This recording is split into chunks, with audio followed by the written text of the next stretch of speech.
This episode of Capes and Lunatics is brought to you by Tweaked Audio. Get awesome headphones, go to tweakedaudio.com and use the coupon code Southgate to get 30% off, free shipping, and a lifetime warranty. Or you can get there through the link on our website, southgatemediagroup.com. This is Brian Edward Hill, and you're listening to the Capes and Lunatics podcast. There's a thin line between heroism and madness. Here the line fades to nothing at all. This is a world of Capes and Lunatics. And nothing is off limits. Good evening. It has begun. Your weekly dose of pure chaos is being injected into your veins as we speak. And Charlie Esser's at the dentist. I don't know. All right. Anyway, Capes and Lunatics, episode 107 starts right now. We're not a radio station. It's 107, okay? We've had this discussion, Philip. Hello. Welcome to the Capes and Lunatics, 107. Capes and Lunatics powered by Southgate Media Group, WSMG. I am Phil. Joining me as always, the most patient man in show business, Charlie, the Professor Esser. I was late than everyone else was, and so I was early. And the most dangerous, the most drunk, the most everything, Miss. Hey, y'all, it's Lilith. Just for the record, I think I drink way more than Lilith does. Well, he doesn't.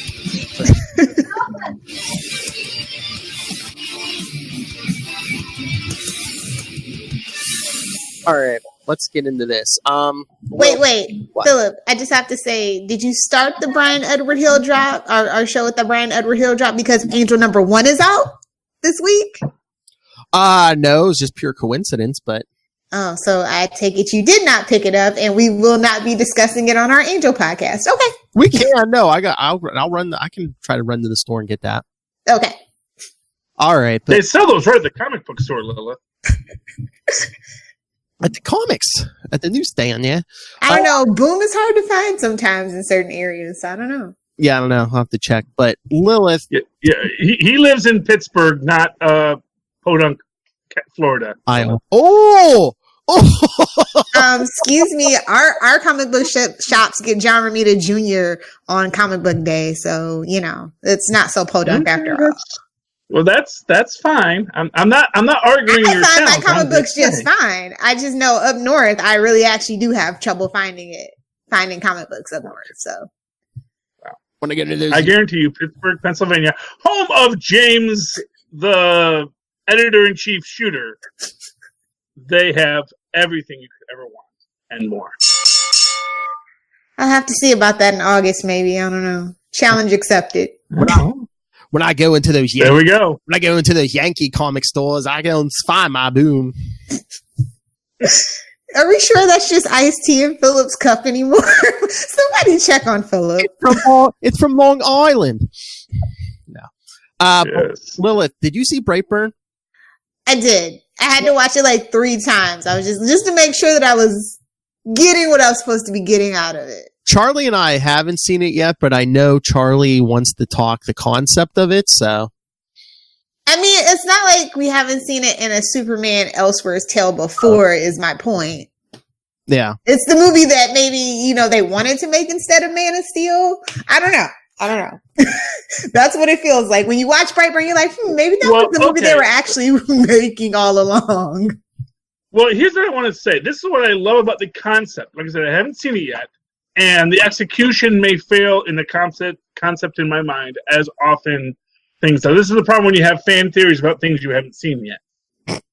But if we are, first off, I appreciate the idea of them acknowledging the fact that if you're going to do an evil Superman story, it probably starts with an evil Superboy. Mm-hmm. And we really, with the exception of either Superboy Prime, who wasn't evil until his universe got destroyed, and the Sovereign, we've never really seen an evil Superboy, except for one Elseworlds story from the 50s, I think, where there was an evil Superboy in that one, too. So, okay, so this is our 4th evil Superboy in history. You gotta do some deep dives to find the other ones. But I like this idea of an evil Superboy because it does make sense from that idea of what if your parents couldn't spank you. Or, here's the thing. Not everybody is a Mon Pa Kent. Yes. Well, but not even that. Here's the thing. I don't hit my kids, but the fact that I'm a very large man in comparison to them makes my judgments and my shaming them much more powerful. For now. They are. Well, yeah, I mean, obviously for now. But I'm also still a very large man, so when it gets to that point, I was raised I wasn't really raised a redneck, but I was raised in a blue-collar environment in which, I can handle myself. I'm not a... But the idea that, this child that feels they can do anything and suddenly no longer wants to listen to you, which, for what it's worth, is its own, my basic theory on sociopathology is that it's when children are intelligent enough to learn social graces without learning empathy. And since I believe as a part of this is the idea that he also has super intelligence, he may fit into that group where he has that super intelligence and so has super knowledge of how you are supposed to act, and as such is not acting appropriately, or only chooses to act appropriately when it's in his advantage, though at the same time it never becomes in his advantage. I find that a very fascinating idea. I was listening to the Black Nerds review of it, and he does do some spoilery stuff on it, and he does make the point that only the people that are nice to him get hurt. Yeah. In fact, he points out that there's one black kid in the story who is always bullying Breitbart. Nothing bad ever happens to him in the whole series. So watch that kid. He's going to be the Lex Luthor. You watch. He's going to be the savior of humanity. He's going to find the Brightburn knife. No, he's just going to get a plane dropped on him. No worries. Well, we'll have to see what happens. Because I do get the feeling that James Gunn is building. Oh, they set up a sequel. They definitely did. Yeah, but I didn't check the box office on it though, so I don't know if it made the money to make a sequel. Cost much.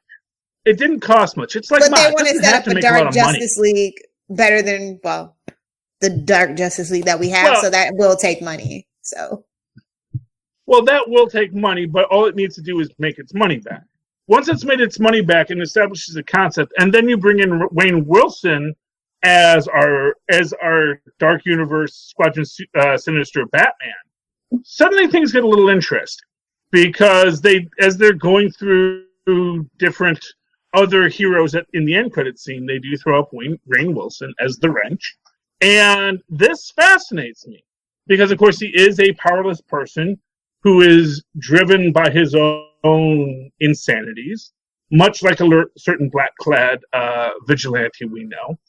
And vigilante! I like that idea. Well, yes, but I did enjoy it as a concept, and I am really interested in wondering where they're going to go next with it. I love James Wan because I'm a big horror fan, so his cinematography, his scoring, all his movies, they have that they scratch that itch in the horror field. And this one was just kind of I don't know, I feel like his concept got a little diluted.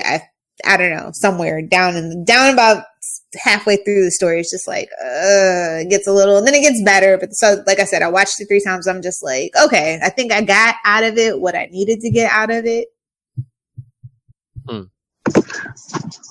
Yeah, I mean, as I understand, as a horror film, it hits a lot of cliches. And that was one of Black Nerds kind of. It definitely doesn't subvert expectations, and I say that in a good way. After my Game of Thrones fiasco, season 8, F you. Oh, yeah, but it's. I believe it's saying it made $20.4 million. I don't know how much it cost to make, so the budget. Wikipedia is saying between $6 and $12 million. Well, what was the marketing budget? Because that's always separate. So it could have just barely made its money if you include marketing. Maybe. Yeah. I could, Well, you know, it didn't But have it's that James heavy of Wan marketing too, either. so it's like, okay, we could probably he has friends that could pony up if he really wants to And do. I could see this thing having life, after the theater, like Street. Oh yeah, it's gonna definitely do Yeah. that. Well, when you think about the other film in this series, Super, that is where it really got its. I think it actually started as a cable film, and they may not even be writing to that market anymore. They may be looking at an Amazon or a Netflix and saying, "Hey, look, we can build a super universe for you." It worked for J.J. Abrams, I guess. Yeah. Well, not for nothing. I think there's some strength in that. The idea of, both Netflix and Amazon are both really putting out their strong foot right now in anticipation of the coming juggernaut, the awakening celestial that is Disney Plus. Amazon's just spending money to spend money. Well, but Netflix they're is spending money to seriously hold trying on to their to get a marketplace foothold. when the celestial arrives. To be honest, what Amazon is doing is they need to hold this market spot because they know when Disney Plus arises, they're going to suck all the air out of the universe. And Jeff Bezos, only the strong will survive. That's all I'm saying. He's got other priorities. That's why, they cancel stuff left and right on Amazon, and everybody's like, it just is what it is when you watch something on Amazon. So, well, yeah, but the fact of the matter is, all that stuff's still there. Yeah, of course. It's like if they cancel it, it's still there. It's not like it stopped being there. And so, for example, let's say, I don't know, is hashtag still bitter. Let's say the Tick, 2 years from now, starts getting another revival. Everyone's like, oh, we love Tick. And then Amazon says, hey, let's do that season 3, because they can. What's going to stop them? And that is what we're looking at with something like Amazon. All things being equal. And when Disney Plus comes out, and between Disney Plus and Hulu becomes, the twin-headed dragon, upon which the Whore of Babylon sits, they're going to have to find a way to keep themselves active in that universe, and it's going to be hard. Listen, they have Prime. That's all you need. Literally, all the Prime money that we pay, that's just there. That's, like I said, he does not really care about that side of Amazon. He has other priorities. That's just something fun for him to dink around with. I think you Here's what I'm going to say. I'm going to say I think you underestimate the value of the media on Prime. Yes, we get the media free with Prime. Fact of the matter is that they know that if they had it, here's what I'm going to tell you. There's a good chance that the media keeps people hanging on to Prime, and so continuing to use Prime as a shopping option rather than if they offered the media wholesale. So let's say you could get Prime Media for $10 a month. People might switch from Prime for $12 a month, just to get the media because they watch the media far more than they actually order things from Amazon. The advantage of the Prime business model is that there's something to keep you occupied while you're waiting in line at the checkout. So, magazines like the National Enquirer, Us Weekly, People, etc., they make their business off of having something for you to look at while you're in the checkout lane. Now, there's no checkout lane in Amazon. So they have these shows that you're paying for when you're not actively ordering something from Amazon Prime. Because if you go a month without ordering something from Amazon, you're going to say, well, why am I paying that money for Amazon Prime? And then you say, well, I ordered that, and it would have come 3 days later if I didn't have free shipping? Well, what do I care? Oh, so what actually keeps people? This is what I'm telling you. The demographic for Amazon, what he counts on, they're not watching. 90% of the people. It's like you're like the 10% that are watching those Amazon shows. I don't know, love. I gotta say that sounds like demographic mumbo jumbo that people who are trying to keep their jobs tell people. That doesn't sound like actual real world economics. Like I said, he's got a lot of money I to think play when you with, have and he's people got in a something room- like he bought Twitch, he bought whole, he does all these things, and they all just kind of fall to the wayside. That's all I'm saying. I wouldn't be surprised if Amazon I don't know. Prime shows just fell off the earth in like 5 years. I would not be surprised. Here's what I'm going to tell you is like people who think that the Washington Post was a vanity purchase. I don't think anyone makes that kind of a purchase as a vanity. That's not a license plate. That's all I'm saying. And I don't think Prime is a vanity purchase. Okay. All right. I mean, that's just my opinion. I mean, I could be wrong. Here's what I'll tell you. I know for me, that is why we keep it. Because I know without it, I would be arguing with my wife every week about why we're keeping it. Yeah, I literally get stuff shipped to me every day, so Well, yeah, I'm that so is my person. wife, but sometimes she uses eBay or Etsy, and that's not through Prime. Mm. So the fact of the matter is Amazon has a lot of competitors in the literally though, like $10. it's only like what 11% of like internet purchases on like eBay or something like that. It's way down there. eBay is way down. It's like the last Okay, I resort. Amazon understand that, didn't but have it. the fact of the matter is that assuming that's all there is basically it's like Ford saying, oh, what the Japanese cars? Those what? There's like in 1962. It's like, oh yeah, who cares if the Japanese sell cars here? It's like maybe you should have cared a little more. Well, eBay I think no Bezos cares a Hyundai. little I would more. just say that eBay is atrocious. I hate eBay. Okay, well, I don't know about eBay. I don't know about Etsy. Honestly, I'm not too fond of my wife using eBay either, but she does it because it's her money. She spends it, and I'm following the boss on that. But the fact of the matter is that we pay shipping there. eBay doesn't have an eBay Prime yet, and they never will. They never will because that's not their business. Because Amazon again has that hook. You'll never get a package from eBay on Sunday. I'll tell you that much. No, well, but what do I care? What you think I'm home on Sunday? That's the thing. It's like, when am I even home? When am I here to get this stuff? That's the thing. It's like, you let us go on. On and on and on. Where's your I'm just agenda? saying, if you're not, I think you first off, it's not like it's overnight. It's 2 day. Oh, yes, sir. And once it's 2 day, it might as well be 3 day or 5 day. Oh, my stuff comes same day, but your market may vary. Next day, but same day. All depends on what. I live in a really big market. I live in a really big FedEx and UPS hub. But it So depends what time too you order. yeah. Yeah, and you might be ordering stuff that they have on stock, like I don't know, whatever it is you order. Furniture, beauty supplies, clothes. Okay. Yeah, like Listen, I said, I happen to live in a stock. big market. So for me, it's worth it without the TV shows. That's it. But anyway, speaking of digital media, I know Doom Patrol, Swamp Thing. I was gonna say Swamp Thing episode 1 because I know Charlie got rid of DC Universe.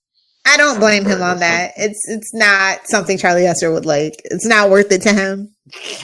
Yeah, but for real, I mean, is Adrian Barbeau in it? No, but the lead. And that's a good thing. I kid. On Adrian Barbeau now. I kid. I do. I actually enjoy the original Swamp Thing. Out of my mouth. No, I do. Yeah. I have a thing for the original Swamp Thing 1 and 2. Yeah. No, that's fine. No, but the lead actress. Yeah, I mean, though. Tell me, how was it? Was it a good show, gentlemen and lady?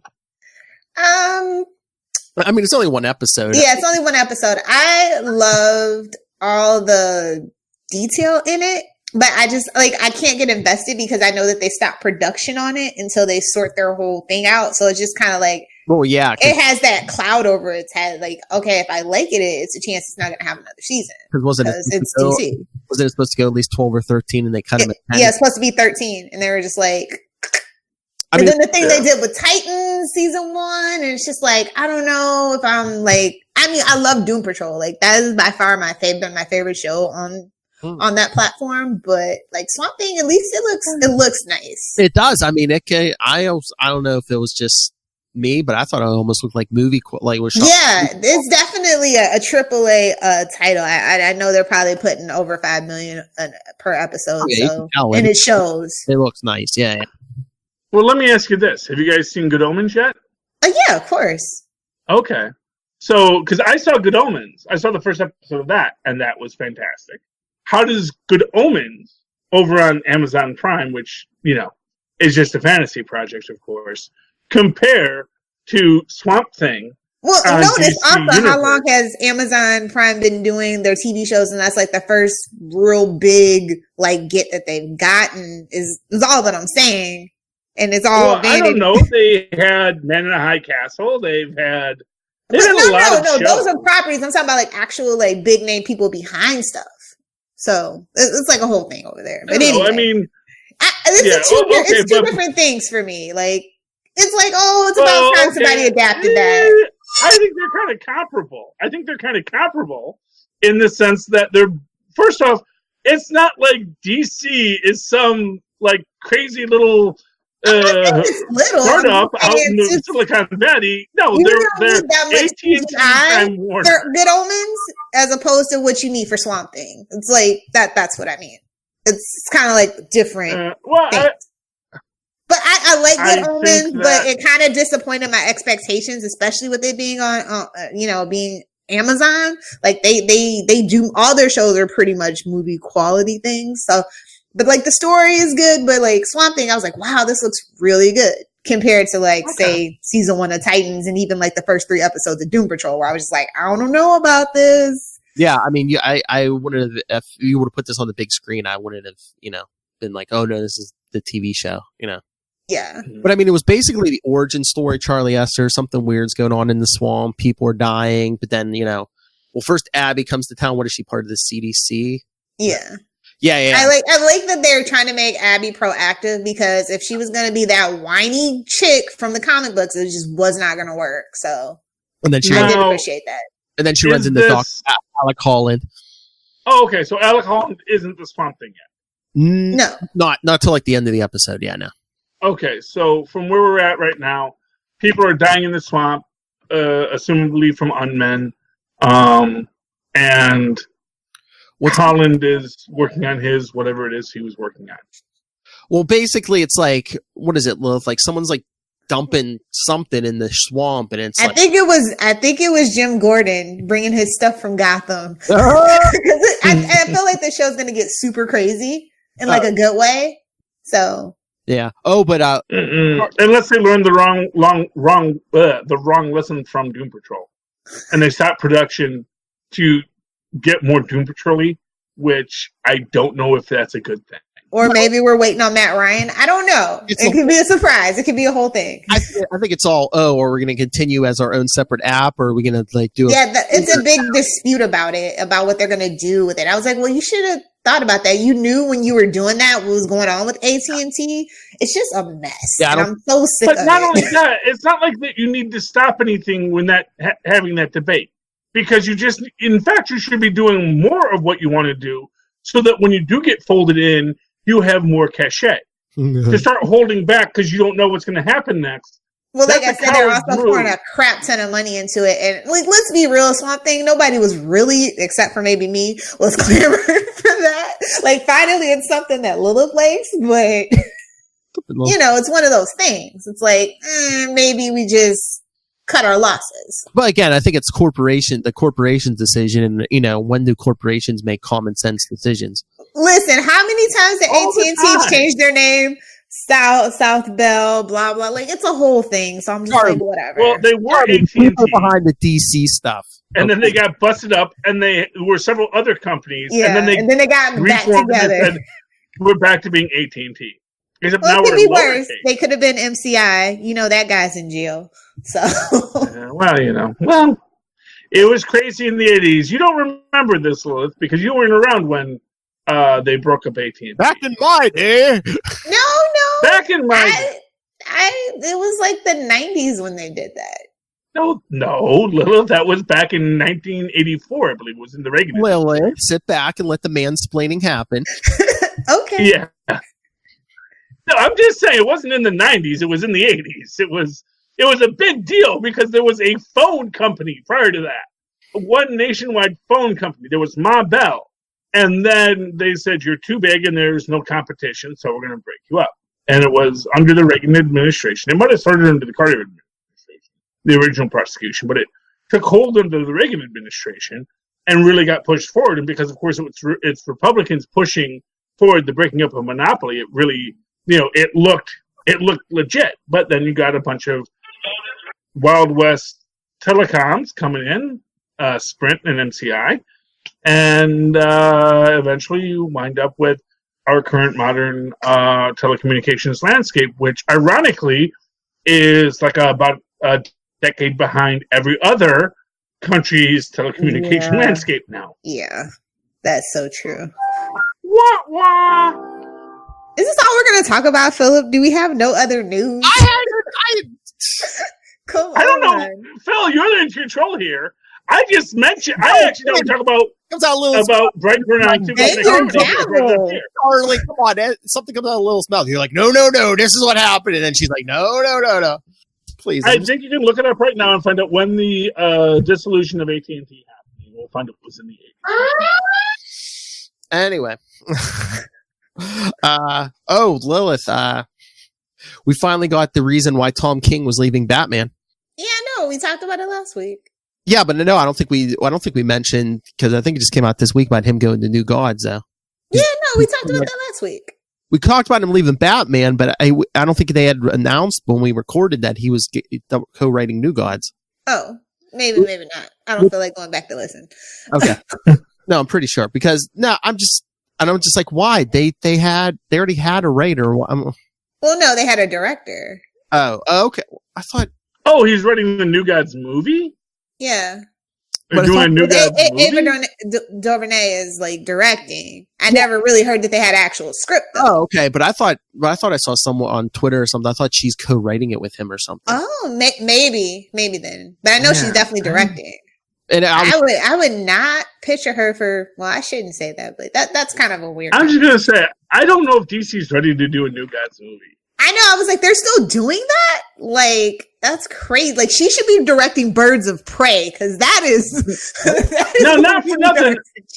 Maybe that's exactly the right move to make right now, because let's throw caution to the wind and let's take something really obscure and see how we can make it fun and interesting. And in that case, Ms. Duvernay, whose name I have heard. And I do know the kinds of films she makes, might be the exact perfect person to do that, because she's going to bring into it a completely non-superheroic take on it, focus on character, and maybe it actually makes something incredibly interesting. Well, that's what Mr. Miracle is really all about anyway. So it's just like, it's definitely character driven. So that would be nice. Well, there we go. So we're focusing on the character of Mr. Miracle. Are we? If Tom's writing it, right? Like, that's what I'm assuming. Again, I think it's co-writing, so that's what I'm saying. I don't know how much work was already done behind the concept. I don't know. Well, probably because Duvernay has done the writing, so now they're bringing Tom King in to comic book it up. Maybe. Yeah. Like, this could be any story. Let's make it comic booky. And do you think DC might be a good thing? Do you think DC's looking for that big win, so they want like two heads in there, like, basically keeping each other in check? I don't know.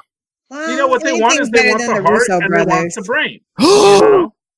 Yeah, sorry. Anything's better than the Russo brothers, Lilith. Disney's not saying that as they're swimming through their huge money bin. Yeah, the Russo brothers. Like, I don't like their directorial execution. Like, that's just me. Like, as a person who's like a real behind the scenes kind of person. But they're putting his JELLO, Lilith. So the proof is right in there. That's all I'm saying.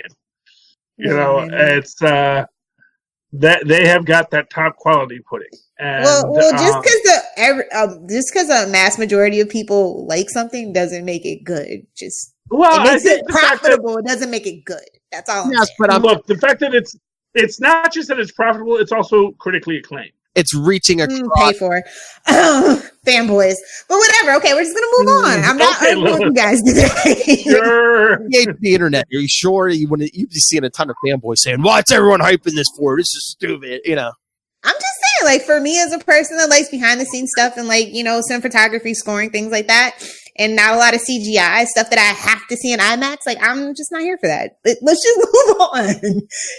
Okay, well, it's a personal opinion. It's fine. Let's just move on. That's fine, Lilith. But it is a personal opinion. That's the point. Is that there's a personal opinion, and then there is consensus. And consensus opinion out of my mouth. The consensus is that it's actually okay. It's okay. Even if you don't want to say it's great, the consensus is, it's a good film. I'll tell you, Lilith, my father-in-law was not that impressed by Endgame. So there you go. He starts to go. But I'm cynical and jaded. The MCU's just not for me. So it's just not. Has anyone seen the trailer for Rambo Last Blood yet? No, but I heard. No. Is Stallone really still doing it? I mean, I guess if Arnold Schwarzenegger can go back to the Terminator franchise twice, I guess we can. But, can we just, before he hurts himself, we need to finish up that Apollo Creed, the Creed trilogy here. So, well, that's the thing. When he did Rocky, it made sense to say, okay, now we're going to have a new, the younger guy. Yeah. I'm wondering if he's going to do. He's going to pass it. Here's the new Rambo. Yeah. Rambo Jr. I don't know. Plot twist is Milo Ventimiglia, who was his son in Rocky 5. No, what was it? Was it just Balboa? Yeah, Balboa. That's who he's gonna get. That's who he's gonna pass the torch to. His work's done on This Is Us. So what I can actually say about Rambo is I have no idea who the villain is, because I'm not quite sure if it's the government or some kind of cartel or some other evil brown person who is coming against him. I've literally never seen a Rambo movie, Charlie. Never. Oh, well, here's the thing. At first I thought, because it's like Rambo Last Blood, it's like, is this going to mirror First Blood, where he's attacked by the local sheriff and he has to go after the sheriff, and maybe the sheriff is, for whatever reason, coming back after him, or maybe the son of maybe there's some deep roots here, but it doesn't look like that. It looks like the Punisher attacking people. But I already have a really good Punisher show I'm watching. So I don't know why I need to see Last Blood. Because if you're a Stallone fan, nostalgia is just, king of cock of the walk right now. So you just have to just... I am a Stallone fan. I saw Oscar. Okay, so... Oh my God. Underrated film. Oscar is fantastic. Everyone should see Oscar. Smoked it, despite its obviously pandering name. Wow. You're only the fourth person I've ever known in my life that's seen that movie, by the way. Well, I bet you if more than 4 people saw that film, there'd be more people who said they liked it. Let me ask you this. Of the 4 people who've seen it, have anyone said they didn't like the film? 2 people. So it's 2 for 2. Okay, it's a mixed bag. Yeah, no, I enjoyed Oscar. I like a lot of stuff Stallone does. I like Stallone as an actor. He doesn't do much, but he does it well. He's like 4 keys on a piano, but man, he can play the heck out of those 4 keys. All right, I know we talked about it last weekend, Lilith Hellfire, and I think he was the front runner, but it's official now. Rob Pattinson is. Yeah, that Pat's official. Yeah, I had no doubt once they threw that name out there. They knew how polarizing it was going to be. There was no doubt in my mind that they were going to do it. As soon as the name, he's prettier than the other guy. Who, Affleck? No. I will say Affleck has the jawline. He has the big head to go with the entourage theory. It made perfect sense why they cast him, especially the older route. This Pat thing, it's like I like his acting outside of Twilight. Watch Elephant for Water, Water for Elephants with Reese Witherspoon. I think he does have a Southern American accent in that one, if I remember right. That one is really good. But who's the other actor who is in competition with Matt? Some guy named Holt. Or something. The guy who plays Beast in the new X-Men movies. Yeah, he's not a pretty man. Not compared to Batpat. I'm sorry, Batpat is a very pretty man. Look at my butt. And I think it's a fair concept to say Batman should be a very pretty man. He should actually have some Playboy swagger. But in this day, you don't need good looks for Playboy swagger as long as you got a billion with a B. Some girls they'll flock to you regardless. Yeah, but you see, the thing is, Bruce Wayne has to be a guy who doesn't need his billions of dollars to be a Playboy. That's the thing.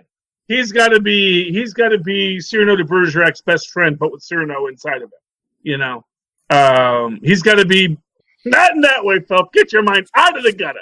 He can't help it. He misses Wayne's World. Wayne's World. But Bruce Wayne has to be Ozymandias, you know. It's like, I could lose everything and still be a billionaire tomorrow, you know? Because he's just that good, you know.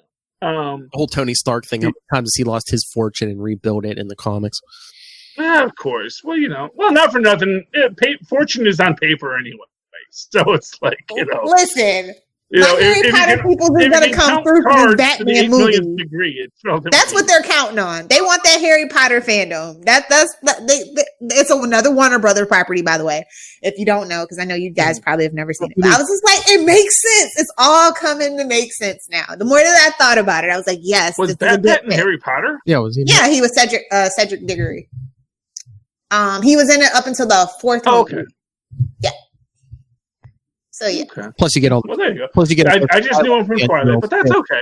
No. Everybody that grew up liking Twilight hates Twilight now. So especially since him and Kristen Stewart aren't together anymore, it was just like, oh, okay. Really?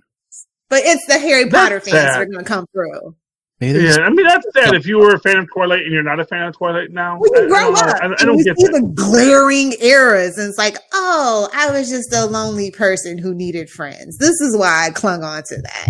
Just saying, as a person who read it later in life, I was just like, I get why the girls liked it, because basically Bella's a blank slate you can just throw yourself onto. Whoa. I get it. But it's nothing redeeming about those books. Sparkly vampires. Okay. The movies, however, have a great score. Like, I love the composer on those movies.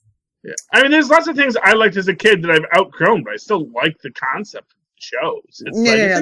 There's nothing redeeming about Twilight. I'm just saying.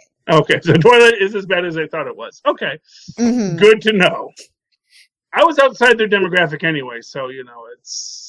I never read it, but I always thought, that sounds a little weird, Oh, yeah, what was the other movie I just saw with him in it? The Devil All the Time is a really good movie with Robert Pattinson. If you don't think that he has acting chops, I'm just trying to throw some movies out for you guys to watch. I never doubt anyone has acting chops, You know what's funny? In that original, what's it called? Swamp Thing. The actor who plays the dwarf Bruno, Swamp Thing. He actually had a role in the original Incredible Hulk series as a midget wrestler. And he's a very bad actor in that. But I realized after watching him where he's actually a really good actor in the Swamp Thing movie from the 80s. It's like, oh, he was playing a bad actor because he's a really bad actor as a midget wrestler. It's like, oh my gosh, that guy's actually probably one of the greatest actor ever lived.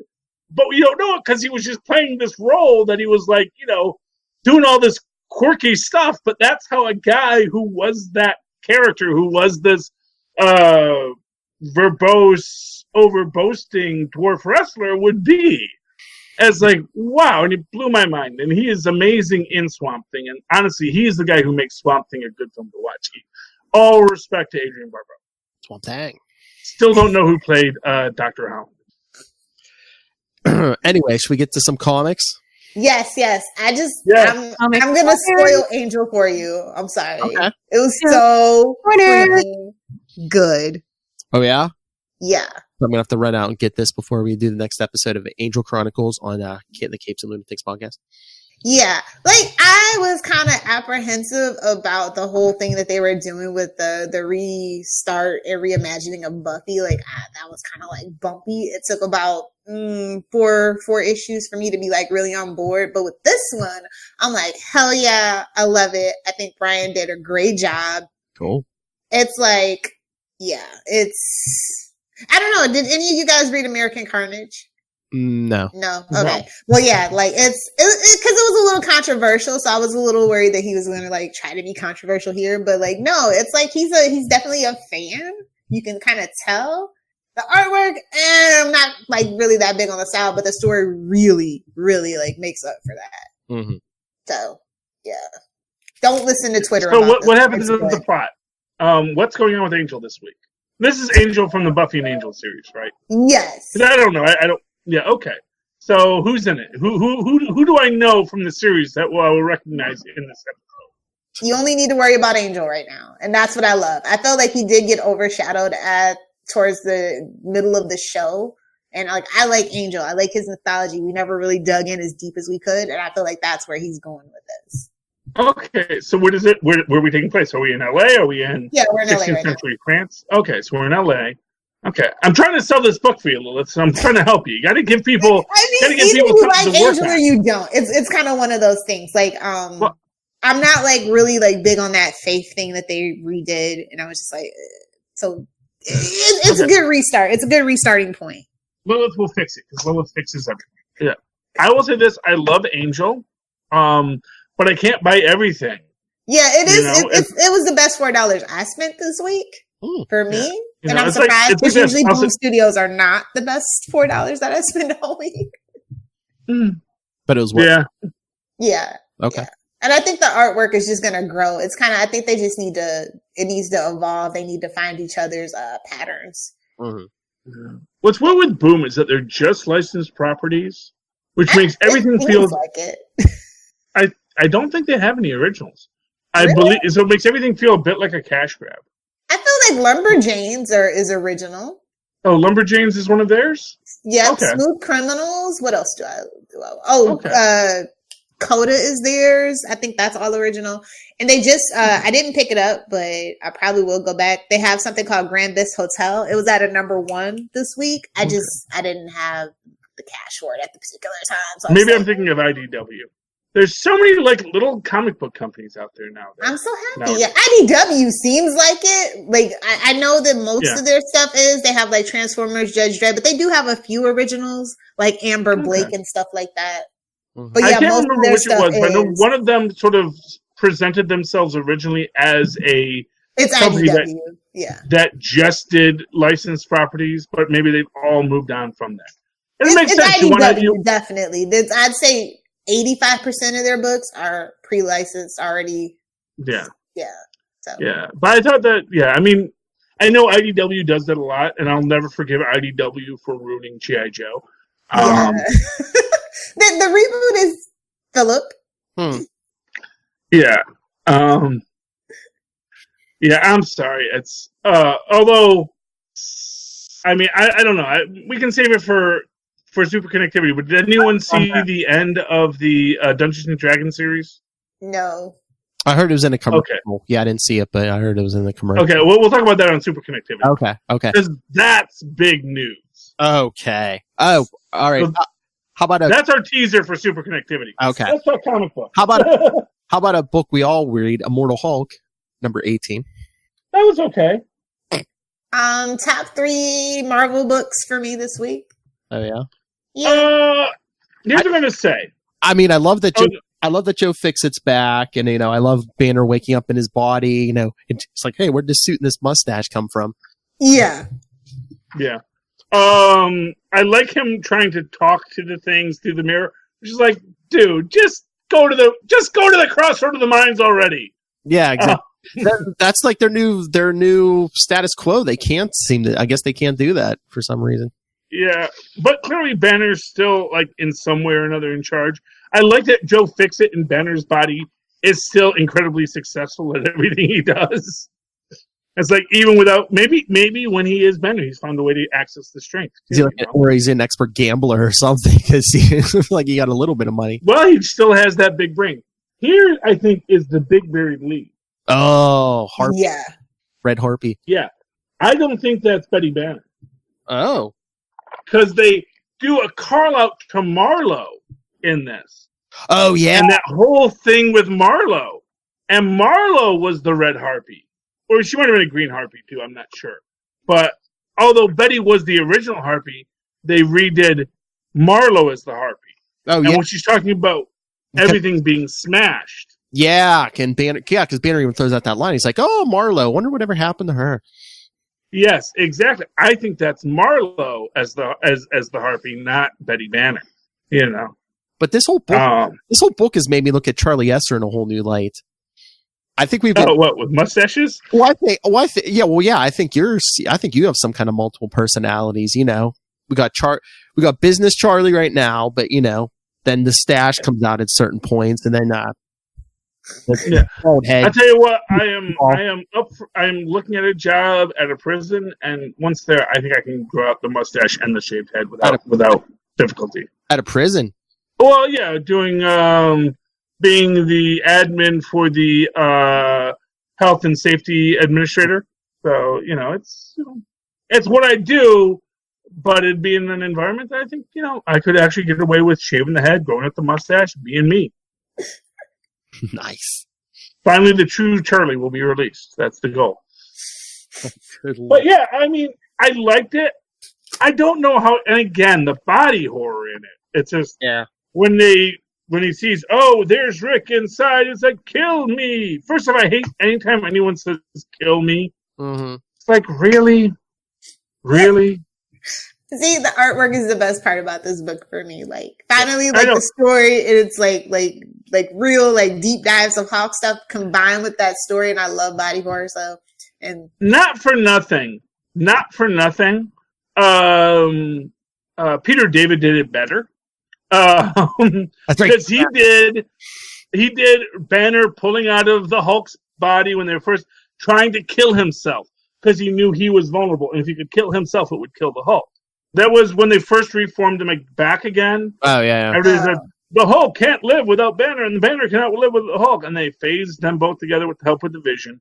I think that was before Peter David. I don't think Peter David was on the book at that point.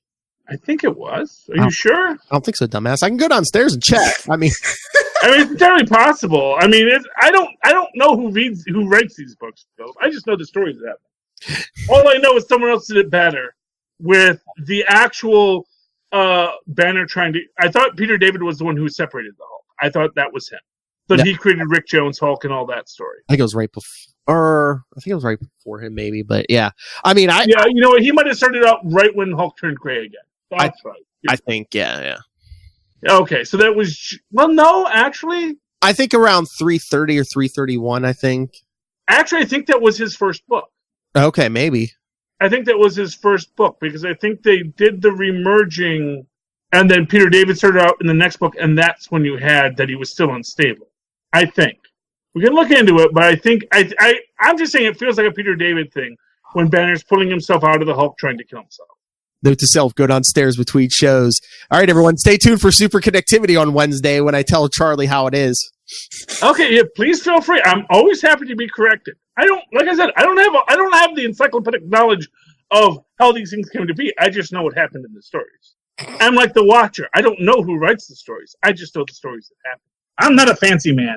I'm not a fancy man. Totally. Can we discuss what happened to Superior Spider-Man? Like, this issue was not up to snuff.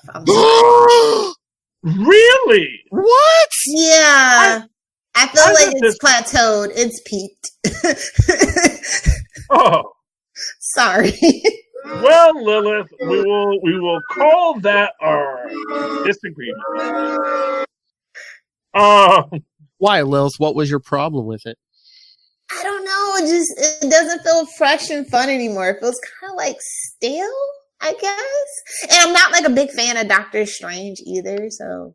Well, okay. Well, so if you're not a fan of Dr. Octopus, not a fan of Doctor Strange, this might not be the book for you, Lilith.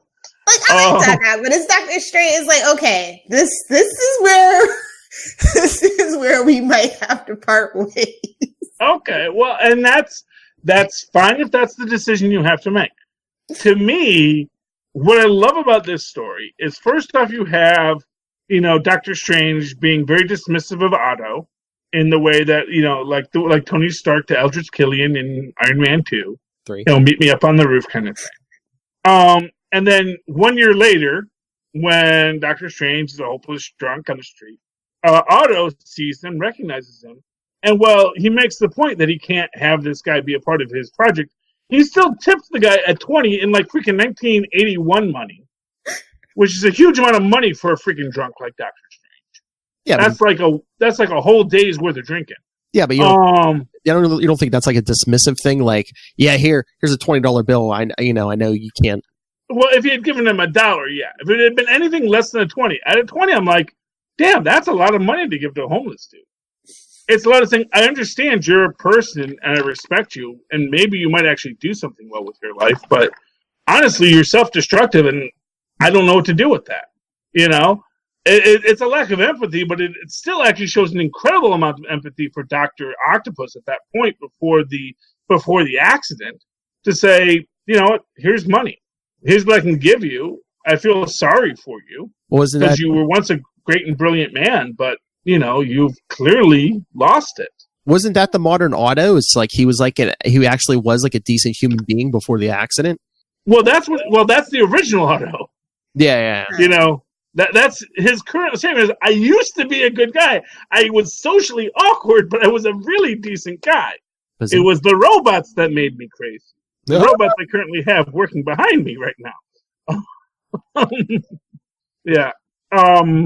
I will say I loved Master Pandemonium's plot, you know. Mm-hmm. I thought that was great. You didn't think that was dispatched too quickly? Like, I don't know. Well, you know what? Not for nothing, he's not an A-list supervillain. He's not here for a 4-arc run. Mephisto's here for a 4-arc run. He's basically the West Coast Avenger. He was the West Coast Avengers punching bag back in the day. Yeah. Yeah. He was. What I like about this. Oh yeah. Here's what I love about this, because it feeds into my clones have souls theory, and the idea that, you know, the wizard actually could be the most powerful person in hell if he actually ever went there, because he has like 1,000 different wizards all sitting in hell waiting to join him. And I'm wondering if Otto might have a little bit of that cachet too, you know? Clone? So I'm wondering if we're going to look into that at some point in the future with our Mephisto tie-in. I love Ben Reilly. That's someone else, Philip. That's a clone? It's a clone, but it's not one of Otto's clones. I know. Or is it? And I like how they resolve with the other lady who's like, I'm not going to date you, Tolliver, but I'm going to let you have your thing because, okay, you saved my life. I don't want to kill me. Yeah, you know, it is what it is, you know. And then Otto just laughing his head off about the fact that he just found out that Otto's trying to be good, which is its own big revelation that, you know, maybe there are limitations to Mephisto's awareness, because how did he not already know that, you know? Mm-hmm. And next week, it's a tie-in with West Coast Avengers, whom I love, and then it's going to be a tie-in with the whole War of the Realms, which is like, oh God, that storyline. When is it going to be over? Yeah, like they went and drug for Spider-Man into it, and that one was terrible. And Fantastic Four, I'm just like, I'll be back next time. Basically, this was disappointing. Hey, let's smash some Frost Giants. You know, most of them are just like, hey.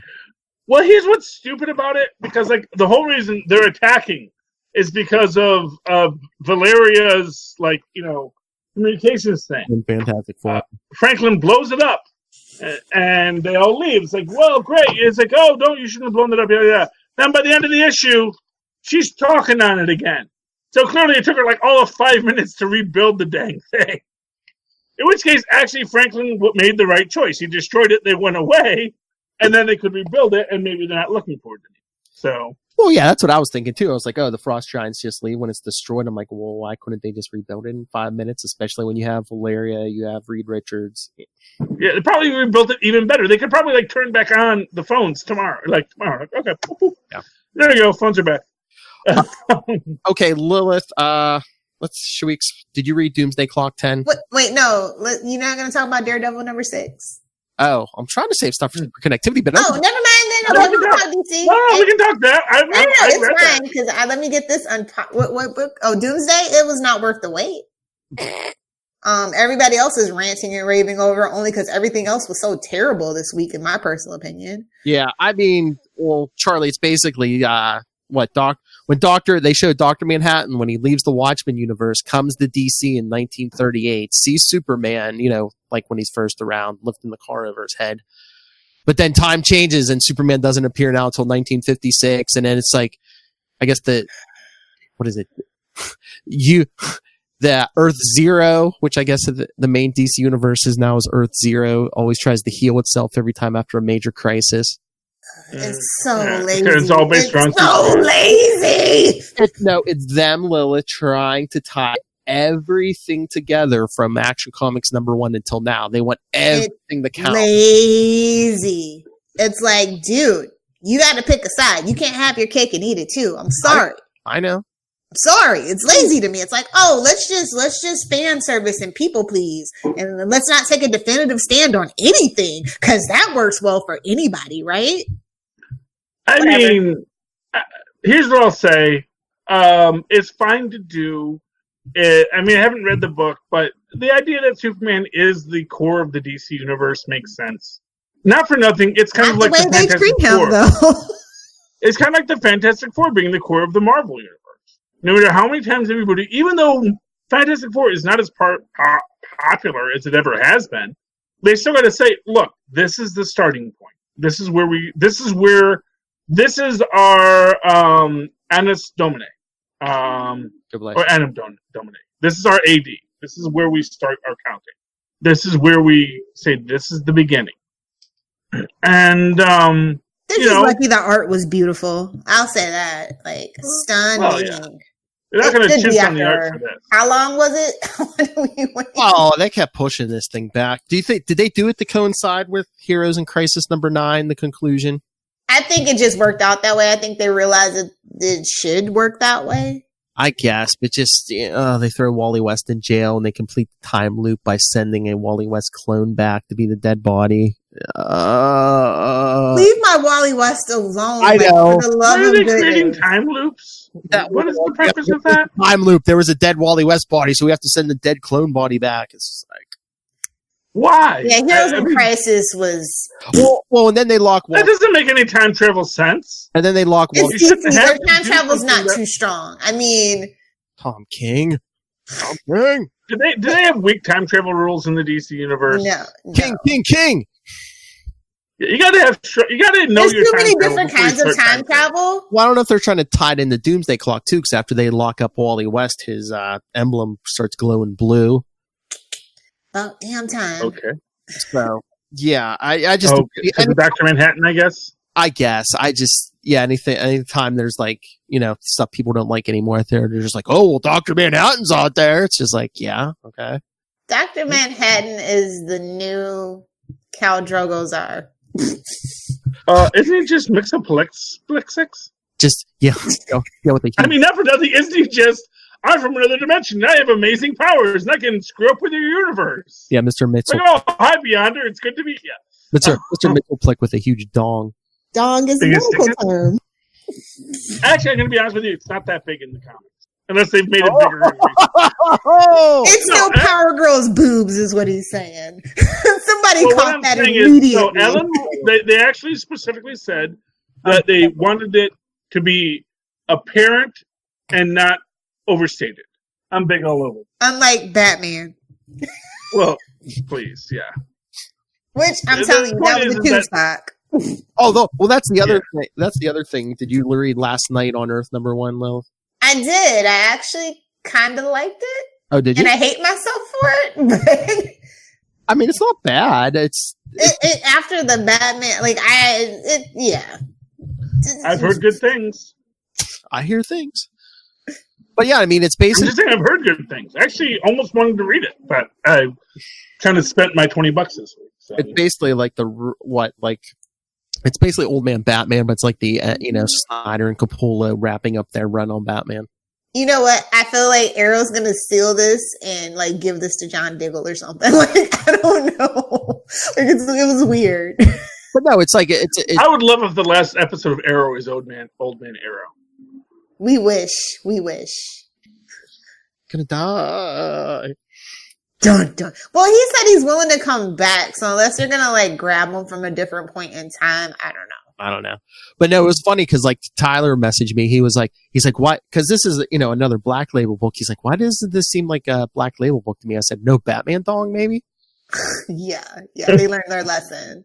Dong is a medical term. Okay, well, that's our story, and we're sticking to it. I don't know, $6 though. It is kind of lacking for $6. The reality is, no one likes to look at penises. Men don't like to look at penises. Women don't like to look at penises. No one likes to look at a penis. Lilith Hellfire would disagree with you, sir. Yeah, I'm sure I can. Let me put it this way: you don't want to look at a penis you didn't ask for. Sober, Lilith. You don't like looking when you're sober. No, I don't like. We all like to look at drunk penises either. when we want to look at penises. We don't want to be surprised. Nobody likes a surprise penis. Let's say that. Yeah. True. It's like, oh, I wasn't expecting the penis today. Thank you for playing, Mr. Penis. Welcome to the game. Our longest drop. Blocked. It's called blocked and deleted. I need some muscle and some meat. That is not the thing you want to surprise someone. Anyway, moving right along. Yeah. $6 though. I don't know. It was a little lacking. I liked the story, but the artwork was a little lacking. That's all. $6 for a comic book? Dog Days of Summer was 10. Whoever picked that up. Oh, I thought you were going to say Superman Leviathan special. That was $10. Oh, I skipped right past that. I was like, I remember when you could get like a cardboard cover. Well, I don't know if graphic novel like God Loves Man Kills for like $4.99. Preach, brother. I know. But no, you've been listening to Comic Capers. What's this? Batman or The Big Change, my favorite graphic novel. Batman not to Dazzler the movie. And the Superman Leviathan special. The Leviathan special it's a little thicker than Last Night on Earth, not that much, and it's like what? So what is Leviathan? Is that like a Terran-based organization? Is that an ancient demon force? It was an organization run by Talia al Ghul. Now there's some guy in a red metal mask, and they haven't revealed his identity yet. Okay, but can we all just talk about how this is basically just going to be a spinoff for Jimmy Olsen finally getting another freaking book? Jimmy and Lois Lane, yeah. Yeah, that's going to be awesome. I've been waiting my whole life for that. Really? I love the old Jimmy Olsen and Lois Lane comics. I do. Okay, maybe I haven't read many of them, but they're okay. fun. I mean, I got nothing against Jimmy Olsen. Jimmy Olsen is awesome. Lois Lane is fantastic as well. I mean, side characters have been developed. They've been on the back burner for like the last 12 years. So I'm really excited about what they want to do with that. Since Bendis has no intentions on doing anything with Lois Lane except for sending her off to do stuff. You know, the problem with Jimmy Olsen and Lois Lane is that they're best friends with Superman. And it's like they're great like Hardy Boys, Nancy Drew kind of characters. You know, hard scrabble, finding the truth at all costs kind of people. But when they can just call Superman with their subsonic watch, it always becomes this question: why aren't you calling Superman more? So, oh yeah, and the best thing is neither one of those books is being written by Bendis. That's what I'm saying. That is what I'm saying. Superman's pouch maybe being written. Bendis is intentionally driving a wedge between these characters so that they can have new life under other rights. I don't know. No, he just doesn't want to do anything with them. So he's like, yeah, sure, take them. Jimmy Olsen. It's not like they're the core of his character or anything. Yeah, Jimmy Olsen's being written by Matt Fraction. Yeah, I'm excited about that. And Lois Lane being written by Greg Rucka. I don't know about that. After what he did with Wonder Woman, I don't know. We'll have to see. He's still on my my S list right now for that whole Wonder Woman thing. So we'll see. Maybe. Can we talk an indie book? That's not Marvel or DC that I really liked. Sure. Oh, Blossom 666 number 4. I'm kidding. No, I'm kidding. Stranger Things 6 number 1 of 4. Ooh. Do you watch the TV show? Of course, I love the TV show. And this is takes place in the 1970s, so ancient history, man. But it's telling the story of 6 and 3. Now, up until now, we've got 8 and 11, so these are characters from before we even met them. Did you say that's issue? Did you say that's issue 4? Issue 1 of 4. 1 of 4. 1 of 4. And get the feeling this is going to be a strong lead-in to the new season we're about to get. Oh, so it is Fun canon? fact, I don't know. I don't know if they ever make any statements about what's canon and what's not until the audience decides what's canon and what's not. Or more specifically, the writers on the show decide it. But fun thing I've noticed with the series is that first season was winter, second season was fall, third season will be summer, so the fourth season will likely be spring. So they're doing the seasons in reverse order in subsequent years. So sort of feeding into the I upside never down. got past the first episode of Stranger Things. I don't know why. I just didn't. Okay, well, you know what? There's a lot of shows out there. And No, not I for know, nothing, and it's even- like, it's like 80s too. I love 80s, and it's like kids riding bikes in Yeah. the 80s. I don't know. I just never got. Well, back. you know, it's like What If. You know, I've been watching What If a lot. Out of not morbid the- curiosity. Well, you know what I found?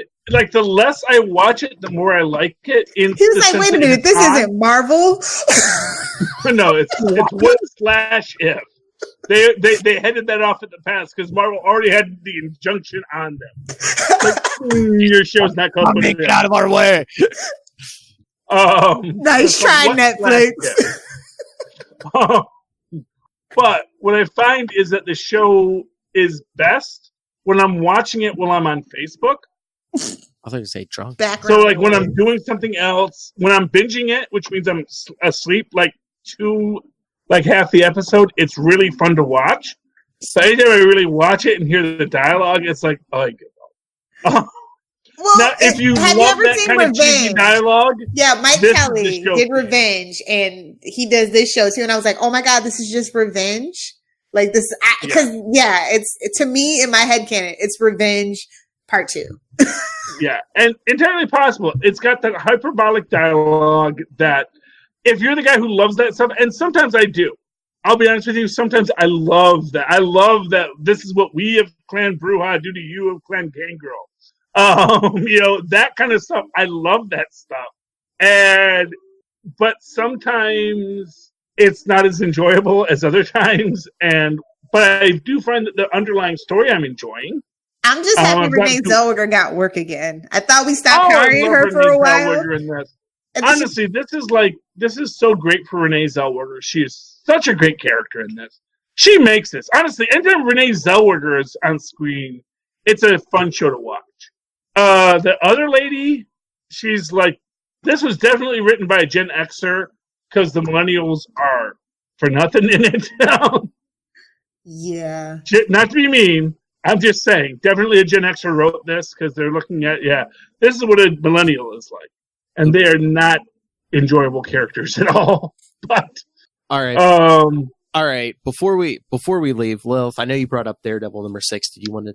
No. Y'all can save it for super connectivity. I don't want to cut you. Okay. It's fine.